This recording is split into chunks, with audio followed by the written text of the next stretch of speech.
Alhamdulillahi Rabbil Alamin. Alhamdulillahi Rabbil Alamin. Wa salatu wa salam ala Rasulullah Nabina Muhammad wa ala alihi wa sahbihi man tabi'ahum bi ihsan ila yawmiddin. Alhamdulillah. Nous louons Allah subhanahu wa ta'ala, lui qui nous a permis de nous retrouver là encore ce soir pour aborder la question du droit.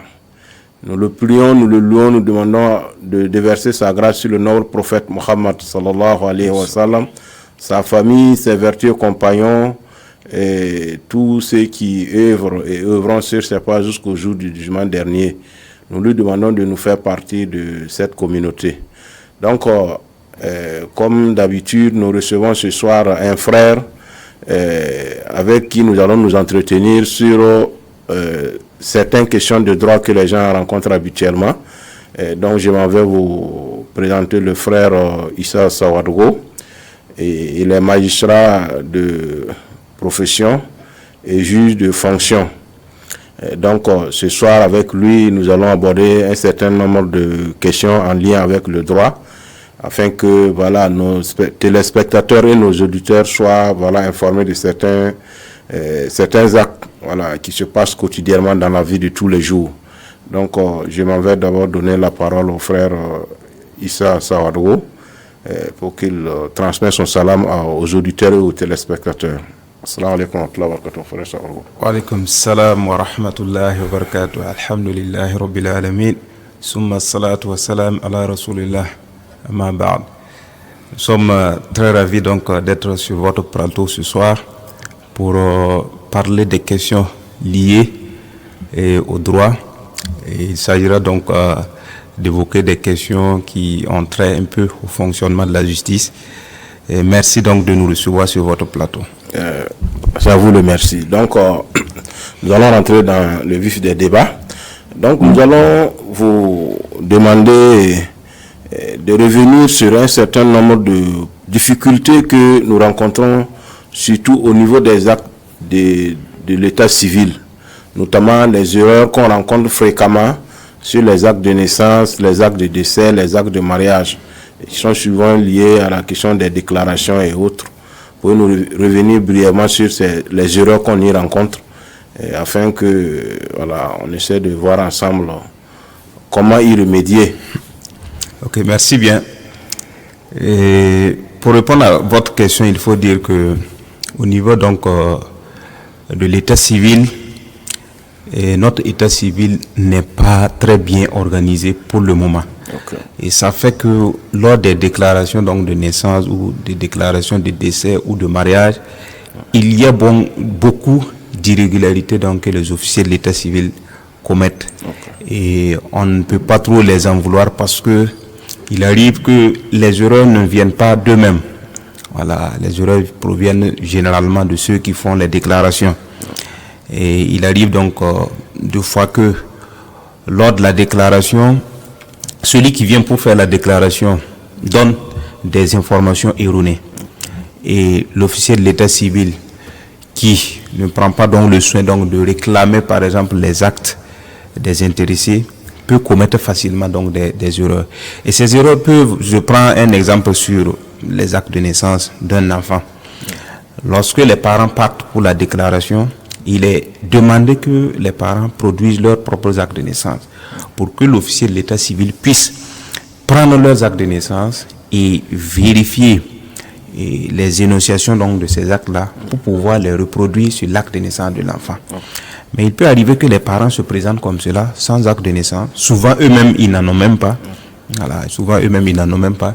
Et l'officier de l'état civil, il va écouter ce que les parents vont déclarer comme étant des informations les concernant. Il arrive qu'ils donnent des informations omettant donc certains prénoms, par exemple. Il peut arriver que l'orthographe des prénoms soit mal reproduite donc sur l'acte de naissance de l'enfant. Il peut arriver aussi qu'il y ait même des erreurs sur le prénom même de l'enfant. Donc, il arrive donc des situations où il s'agit donc des erreurs matérielles qui concernent les accents et autres. Il arrive qu'il s'agit donc des omissions. Par exemple, un parent peut avoir plusieurs prénoms et à la déclaration, il donne un seul prénom. Voilà, en ce moment, l'officier de l'état civil qui va transcrire un seul prénom Après vérification, on va se rendre compte qu'il y a une discordance entre l'acte de naissance de l'enfant et celui ou ceux donc de ses parents. Donc, ce sont des cas comme cela qu'on rencontre. Il y a aussi que certains officiers de l'état civil abrègent les identités donc des parents, ou bien parce que la personne a beaucoup de noms. Voilà. Donc ils estiment que bon, là, on peut abréger. Alors que le code des personnes de la famille est clair là-dessus, l'acte ne doit pas contenir des abréviations. Voilà, parce que ça prête à confusion. Voilà. Ok, merci beaucoup pour ces éclaircissements. Donc ceci étant, le constat est là, les erreurs se sont déjà produites. Maintenant, nous allons essayer de voir quand ces erreurs surviennent, comment s'y prendre pour pouvoir les corriger. Donc, par rapport à ça, nous allons parler de la rectification. Voilà. Donc, comme vous l'avez déjà énoncé, il y a deux types de rectification. La rectification lorsque l'erreur est matérielle. Il y a la rectification lorsque c'est des omissions ou bien des suppressions de noms. Et même voir, des cas d'ajout.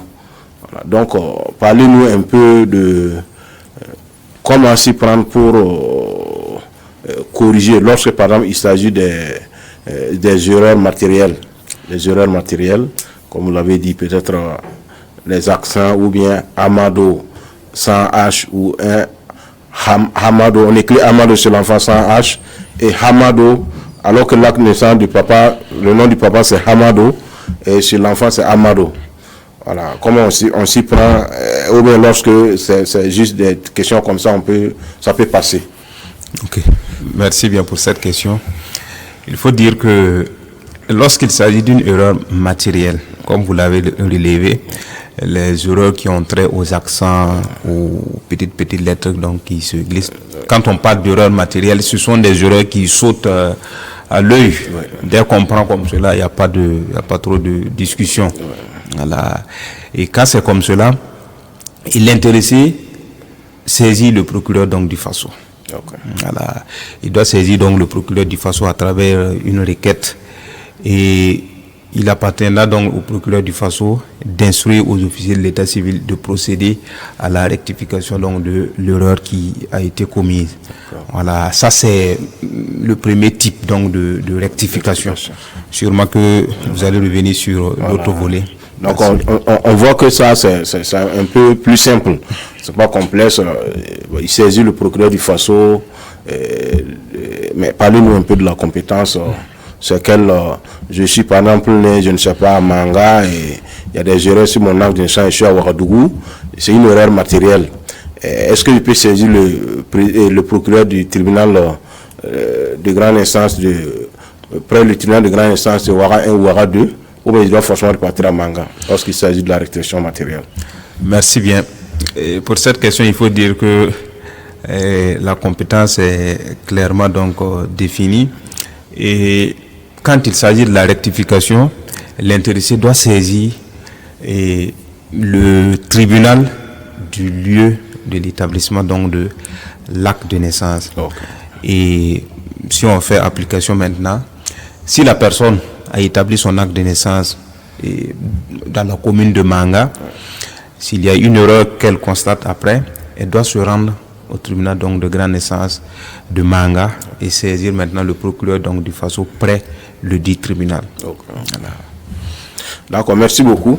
Et je pense que cela va beaucoup intéresser les téléspectateurs et les auditeurs. Donc, nous allons parler du deuxième volet de rectification, qui est la rectification à proprement parler, due à des erreurs d'omission ou, voilà, carrément des noms qu'on a abrégés. Comment on s'y prend dans ce cas? Et dans une situation pareille, l'intéressé, je vais aborder d'abord la compétence avant donc de partir. L'intéressé saisit également le tribunal du lieu d'établissement de l'acte de naissance. Voilà. Et il saisit donc le tribunal à travers une simple requête qu'il adresse au président du tribunal. Et en fonction donc de l'organisation de chaque tribunal, l'intéressé pourra être reçu le même jour, ou bien il pourra être reçu par exemple à un autre rendez-vous qui sera donc fixé. Ça c'est en fonction donc du calendrier de chaque tribunal. Et il sera reçu par un juge à qui la requête a été affectée. Et ce juge va instruire le dossier. Il va instruire le dossier pour constater la réalité donc de l'erreur. Voilà. Si lors donc de la rédaction de la requête, l'intéressé doit produire toutes les pièces justificatives. S'il s'agit par exemple, si l'erreur concerne par exemple le prénom du papa, il doit joindre l'acte de naissance du papa. Et en ce moment, le juge qui va recevoir va constater que, par exemple, sur l'acte de naissance du papa, c'est écrit Amadou, et par exemple sur l'acte de l'enfant, c'est écrit Amidou. Des choses comme cela. Si le juge constate que l'erreur est réelle, il pourra au besoin chercher d'autres informations, pourra inviter le père donc de l'enfant à comparaître. Et quand je dis enfant, c'est de façon large. Voilà. Si on dit enfant, c'est généralement les mineurs. Et dans une situation pareille, ça devrait être le père qui doit introduire la requête. Mais pour une personne majeure, si l'erreur concerne le papa, on va inviter donc le papa à comparaître pour que le juge même se convainque de la réalité de l'erreur. Maintenant, si le père n'est pas là, on pourra inviter d'autres témoins. Et à la mère aussi qui pourra donc comparaître pour attester de la réalité ou de la sincérité donc, des déclarations du requérant. Voilà. Et s'il s'agit des omissions aussi, c'est ça. Un père qui porte deux prénoms, Noraogo Amidou par exemple, et sur l'acte de naissance on transcrit Noraogo. Si le requérant vient, on va constater aussi cette omission donc de l'autre prénom du papa. Et si on se rend même compte que c'est tellement, la situation est tellement ambiguë, on pourra envoyer le dossier même à l'enquête. On peut transmettre le dossier par exemple au niveau d'un commissariat ou bien d'une gendarmerie afin que donc ces unités donc de police judiciaire la procèdent à une enquête avant que le dossier même ne revienne. Mais le juge à son niveau pourra inviter donc des témoins qui pourront donc venir éclairer sa lanterne. Voilà. Et après cela, la rectification dépend aussi de la nature de l'acte. Et la loi prévoit que si un enfant naît, les parents ont 2 mois pour faire la déclaration de naissance. Et si c'est le cas, si l'erreur est réelle, le juge pourra, en fonction donc de la nature de l'erreur, rendre une ordonnance ou bien programmer pour être envoyé à l'audience pour jugement. Maintenant, s'il s'agit d'un jugement supplétif d'acte de naissance ou bien d'un jugement déclaratif d'acte de naissance, je vais préciser que ces situations arrivent généralement lorsque les parents laissent les 2 mois s'écouler sans faire la déclaration. En ce moment, pour établir l'acte de naissance de l'enfant, il faut naturellement passer par un jugement. Et c'est le tribunal départemental donc, qui rend ce jugement-là et qui tient lieu d'acte de naissance pour l'intéressé. Quand vous avez affaire à un tel acte, on ne peut corriger que par un autre jugement. Parallélisme des formes. Voilà, parallélisme des formes, donc, qui veut cela. Donc, le juge, s'il finit donc d'auditionner l'intéressé, il va faire enrouler le dossier qui sera programmé pour une audience. Et la date de l'audience sera communiquée au requérant, qui devra donc revenir pour l'audience proprement parlée. Ou c'est une audience comme toute autre audience. Il y aura donc un juge, procureur et le greffier donc. Et à l'issue de ça, maintenant, une décision sera rendue et l'intéressé pourra repasser et récupérer la décision pour repartir au niveau de l'officier de l'état civil pour que l'officier de l'état civil procède aux corrections sur le registre et lui délivrer maintenant un nouvel extrait d'acte de naissance qui comporte donc les informations réelles. Merci beaucoup pour ces éclairages. Mais est-ce que on peut décider comme ça seulement, voilà, de changer de nom, parce que bon, je trouve que par exemple je m'appelle, je ne sais pas, Moussa, et entre-temps je me rends compte que non, j'aimerais qu'on m'appelle, comment dirais-je, Aboubakr, parce que bon, c'est ça qui me plaît. Est-ce que c'est possible? Est-ce qu'on peut changer volontairement de nom comme ça, en quelque sorte? Et pour répondre à cette question, il faut qu'on essaie donc de situer le cadre, parce que quand vous prenez le code des personnes et de la famille en son article 33, il est clair que nul ne peut porter de nom ou de prénom autre que ceux qui résultent des énonciations de son acte de naissance. Donc naturellement, pour pouvoir prétendre au port d'un prénom, il faut donc que ce prénom-là soit transcrit sur vos actes donc d'état civil. Okay. Voilà. Maintenant, cela n'empêche qu'une personne décide donc de changer de nom ou de prénom. Voilà. Mais à la seule condition que la personne justifie d'un intérêt légitime. C'est ce que l'article 44 du Code des personnes et de la famille prévoit. Maintenant, l'intérêt légitime, il appartient au juge d'apprécier. C'est vrai que l'intéressé va donner des justifications, mais tout revient au juge qui va apprécier. Et ces genres de situations, on les rencontre fréquemment lorsqu'une personne vient donc de se convertir à une autre religion. Voilà. Par exemple, quelqu'un qui était, je vais dire, animiste et qui se convertit à l'islam. C'est vrai que le changement donc de prénom n'est pas automatique ou bien ne suit pas forcément le fait qu'on s'est converti.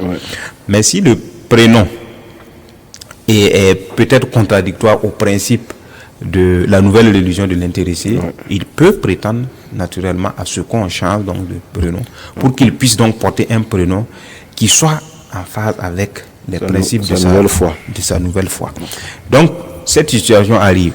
Maintenant, si vous vous levez comme cela, vous dites, je portais tel prénom, je ne veux plus de ce prénom, sans qu'il n'y ait donc de raison valable, il sera difficile donc que le juge accède favorablement à votre demande.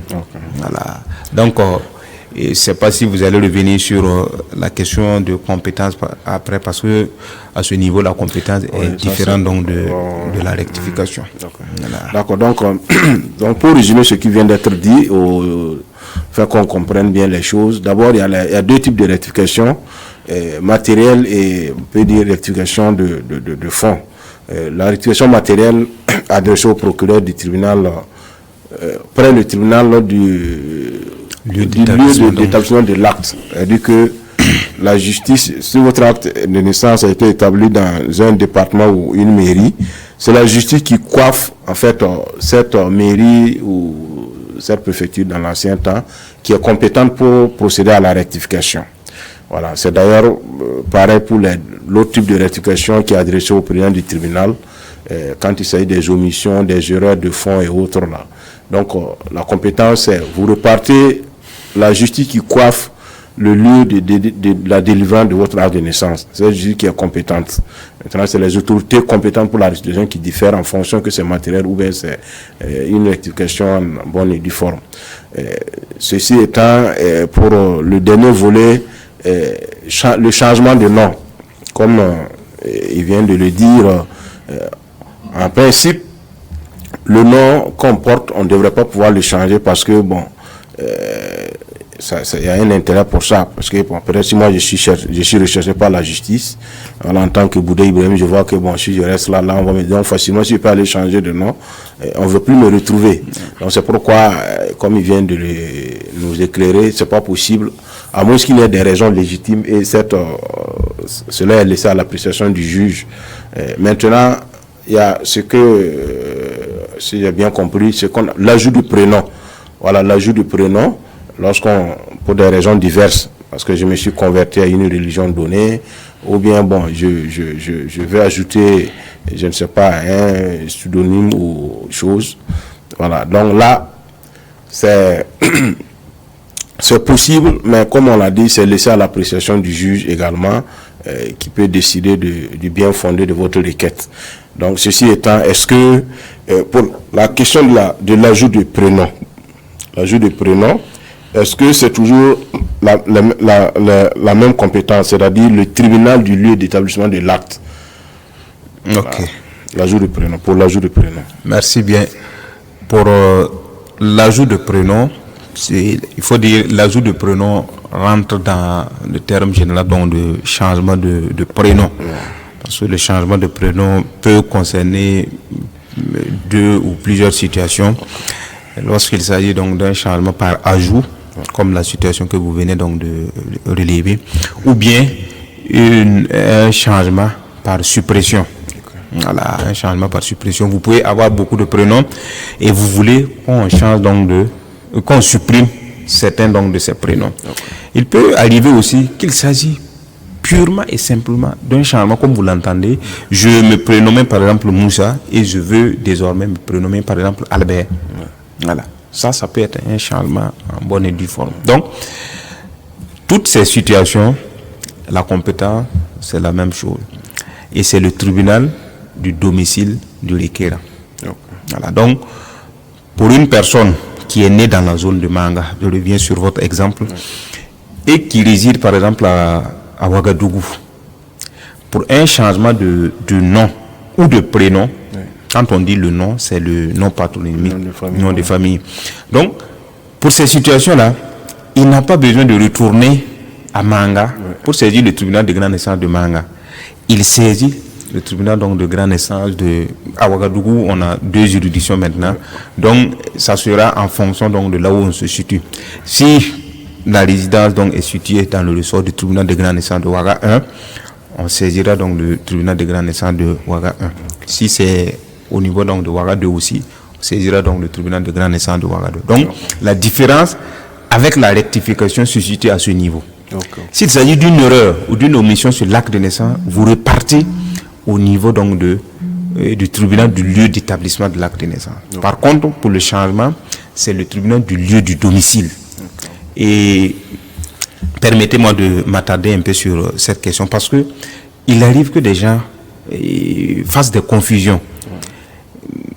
Nous sommes par exemple à Koupéla.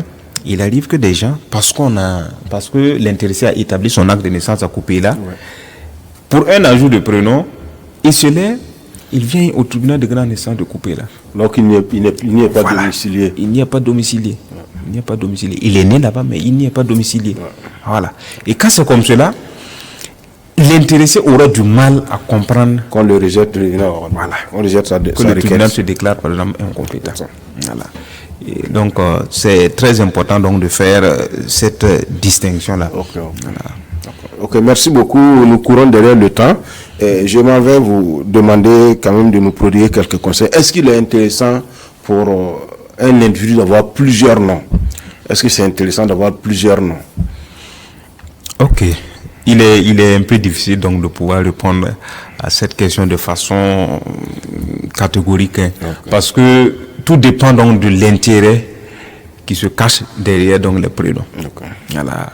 Tout dépend donc de l'intérêt. Si je pose cette question, c'est pour que les gens vous mieux comprendre, parce qu'il arrive des fois que on remarque que pour la plupart des cas, les actes qui comportent des erreurs ou les fois où l'officier de l'état civil est amené à faire des abréviations là, c'est dû au fait que souvent le papa a beaucoup de noms, ou même il y a des documents, par exemple, quand vous prenez par exemple certains documents administratifs tels que les dossiers du bac et autres là, il y a des colonnes qui sont réservées. Et souvent, vous avez de la peine pour en fait respecter. C'est dans ce cadre-là, voilà, de façon globale. Ça, c'est juste des conseils pour ceux qui nous regardent. Sinon, en principe, il n'est pas très intéressant d'avoir beaucoup de prénoms. Parce que non seulement c'est fastidieux donc à retenir, mais aussi il est très difficile donc de reproduire cela, de les transcrire entièrement sur les actes. Quand je dis acte, je ne précise pas qu'il s'agit donc d'actes administratifs ou bien d'actes d'état civil. Et cela même constitue l'une des causes pour certains parents même de demander le changement donc de prénom pour leur enfant. Voilà. Et il arrive donc que vous montez à une audience comme cela et des parents viennent demander à ce qu'on réduise le nombre de prénoms pour leur enfant. Parce que justement, à l'école, l'enfant a des difficultés pour non seulement retenir les prénoms, mais pour les reproduire sur les cahiers ou bien sur les feuilles. Donc, ça constitue véritablement une difficulté. Voilà. Mais cela aussi ne devrait pas justifier le fait pour l'officier de l'état civil d'abréger. D'abréger. L'officier de l'état civil devrait se contenter de regarder ce qui figure sur l'acte de naissance du parent et de reporter ça sur l'acte de naissance de l'enfant. Voilà. Autre conseil aussi pour nos parents, c'est qu'à chaque fois, il faudra donc, en tout cas pour toute personne qui va suivre cette émission, il faudra prendre les actes de naissance de nos enfants et essayer de faire la comparaison avec nos propres actes. Ça peut véritablement nous aider. Parce qu'on rencontre des situations où les enfants, quand ils sont en classe d'examen, pour les besoins donc de constitution des dossiers, les parents sont souvent coincés. Ils viennent pour demander des rectifications. Parce que justement, il y a des erreurs, il y a des omissions. Donc, quand c'est comme cela, Vous voyez que le tribunal aussi a sa manière donc de fonctionner. C'est ça. Et si vous vous rappelez, j'avais dit qu'il y a deux types donc on peut rectifier de deux manières. Par ordonnance. Voilà, par ordonnance ou par jugement. Ouais. Lorsque vous arrivez et que vous avez la chance qu'on peut rectifier par ordonnance, vous avez la chance donc que votre problème soit résolu très rapidement. Par contre, si c'est par jugement, on ne peut pas se lever du jour au lendemain pour programmer une audience. Voilà, le calendrier est déjà fixé. Depuis la rentrée judiciaire. Voilà, le calendrier est déjà fixé et vous n'avez de choix que de suivre ce programme-là. Et quand c'est comme cela, vous serez dans des difficultés. Pendant qu'au niveau donc, de l'école, on vous coince pour que vous puissiez donc amener l'acte de naissance rectifié, au niveau du tribunal, on va vous dire que vous allez revenir tel autre jour pour l'audience. C'est le cas aussi pour ceux-là qui voudront voyager. Il arrive que tout soit prêt. Et les intéressés peuvent aller au niveau donc des services des passeports et on détecte une erreur. Et l'intéressé revient pour concourir. Lui, il est dans l'urgence. Mais la nature de l'erreur ou bien la nature de l'acte fait qu'on ne peut pas rectifier très rapidement. Voilà. Donc, le petit conseil, c'est de faire en sorte que si vous avez des actes de naissance, faites la comparaison d'abord même avec les actes de vos propres parents et vous faites la comparaison avec les actes de naissance de vos enfants aussi. Voilà, ça permet donc de corriger les erreurs ou les illégalités pendant qu'il est temps et ne pas être dans une urgence avant donc de courir maintenant vers la justice. Ok. Merci beaucoup. Donc, nous tirons vers la fin de l'émission. Donc, je vais résumer rapidement ce qui a été dit parce que nous remarquons souvent que c'est quoi? À la naissance de l'enfant, la grand-mère, si elle est là, elle vient donner, le grand-père vient donner, ainsi donc l'enfant se joue avec des noms qu'on ne peut même pas appeler. Chacun enlève un nom parmi tous les noms, il l'appelle seulement. Donc, il est inutile de le faire. Je comprends qu'on peut tout au plus garder un nom botanique et un nom religieux. Voilà, un nom botanique, un nom religieux, ça peut passer. Et nous sommes à la fin de l'émission. Je vais vous demander rapidement de nous revenir sur la question de la rectification. Est-ce qu'on peut rectifier l'acte d'un défunt en une minute 30? Ok, merci bien. Par rapport aux actes donc, des défunts, naturellement, on pourra donc les rectifier. Et ce sont les héritiers qui doivent le faire. Ils doivent saisir donc le tribunal pour pouvoir demander la rectification de l'acte de naissance de leur auteur. Voilà, parce que en temps normal, si l'intéressé était vivant, c'est lui qui devrait donc porter l'action tendant à la rectification de son acte d'état civil. Maintenant, avec sa disparition, et ce droit-là est reconnu à ses héritiers qui devraient donc pouvoir demander au tribunal de procéder à la rectification. Voilà. Ok, merci beaucoup. Nous sommes à la fin, le temps est épuisé. Nous sommes à la fin de l'émission, c'est très intéressant. Mais il y a beaucoup de choses à dire et le temps qui nous est imparti ne permet pas de tout dire. Et Inch'Allah, nous espérons que Allah subhanahu wa ta'ala nous permettra d'avoir d'autres occasions pour revenir sur certaines questions qui vont toujours intéresser nos téléspectateurs et nos auditeurs. Donc, nous remercions beaucoup Allah subhanahu wa ta'ala qui nous a permis d'être là. Nous remercions également le frère Issa Sawadgo qui nous a entretenu sur ces questions d'une très grande importance. Et nous disons assalamu alaikum wa rahmatullahi wa barakatuh et à la prochaine, Inch'Allah.